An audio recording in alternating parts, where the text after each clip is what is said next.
Hi, I'm Randy Altman with Post Perspective. It's day 3 of NAB 2025.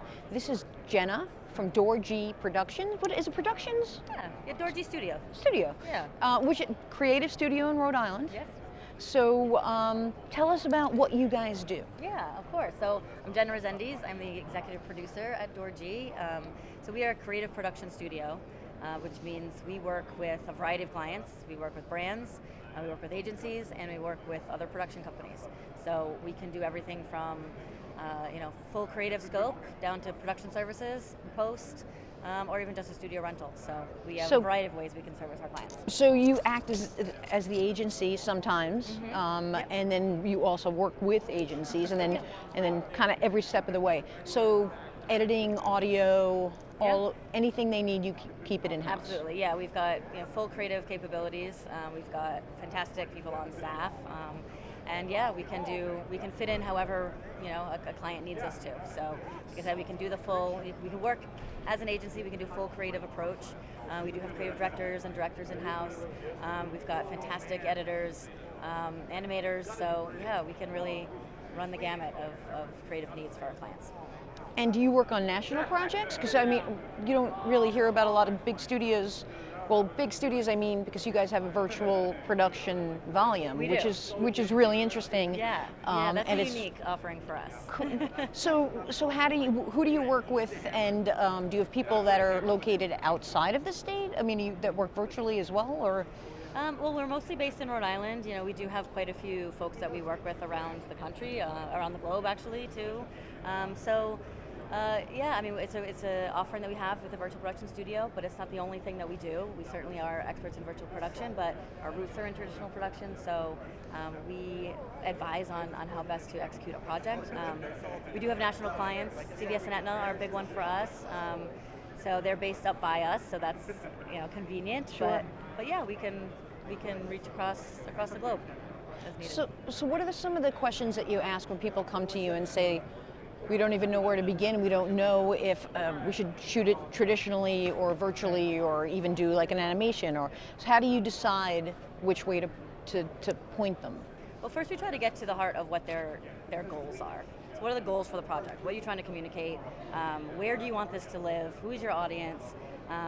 What is your message that you're trying to get across? So we'll start there, and then kind of get ideas going, and then we really advise on how best to execute that. So what are your pain points? For example, for CVS, one of the pain points is shooting in store overnight, disrupting their customers, disrupting their managers, their store managers, and their staff is not an option. So filming overnight, that's a pain point for everybody. Sure.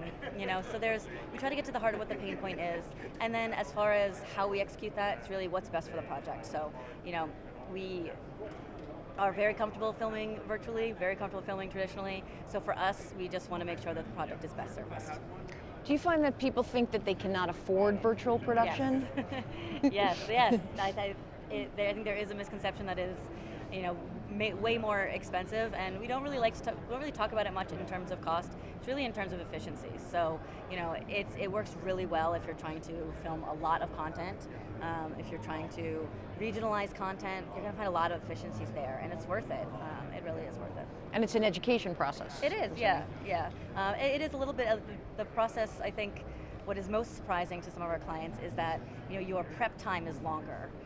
You're saving a lot of time in post because you're putting all of this time into prep. You're locking in those environments. You're capturing everything in camera. You're not having to do as much VFX afterwards. You can still do VFX, but you're not using green screen and then having to do all of that work in post.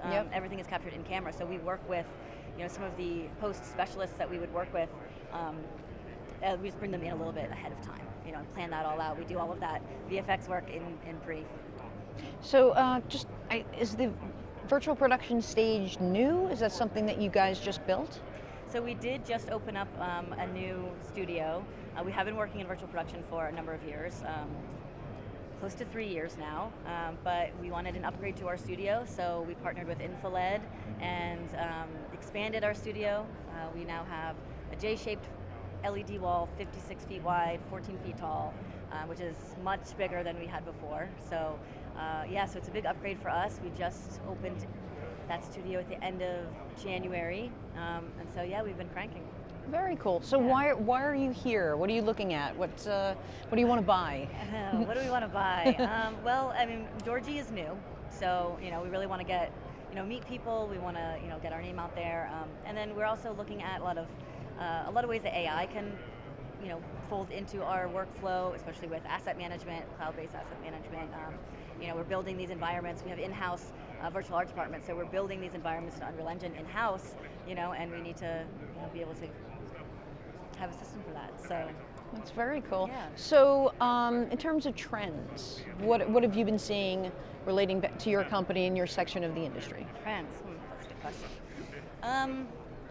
Well, I think virtual production is something that has just trickling down to brands. I think it's been really prevalent in TV, film, and now I think brands are realizing that it's not just a Hollywood thing to use. It's not just a tool for Hollywood. It's a tool for everyday content as well. So it doesn't have to be these fantastical environments. It works That's right. really well for things like medical environments, really well for retail, places that are hard to film in. Like Well, I was going to say, like CVS, you could just shoot, Yeah. project it. Exactly. Yeah, they walk in. Every time you walk in on set, you know what that store is going to look like. It's been pre-approved, and it's not disrupting their daily operations in their store. So that's a win-win. I mean, that solves a lot of pain points for them. And from the production side, for me as a producer, that's a dream to not have to walk into an environment and you don't know what it's going to look like necessarily until you get there, and then you spend time staging it and all of that. We have a controlled environment working in the studio, Yeah. and our client knows that their CVS store is always going to look how they want it to look, and that's a lot of relief for them. I think they come onto set feeling very comfortable. Sure. Yeah. Jenna, thank you for taking time out of Thank you your, for having I'm me. sure, very busy schedule, and it's great chatting. Yeah, great chatting with you too. Thank you. Thank you.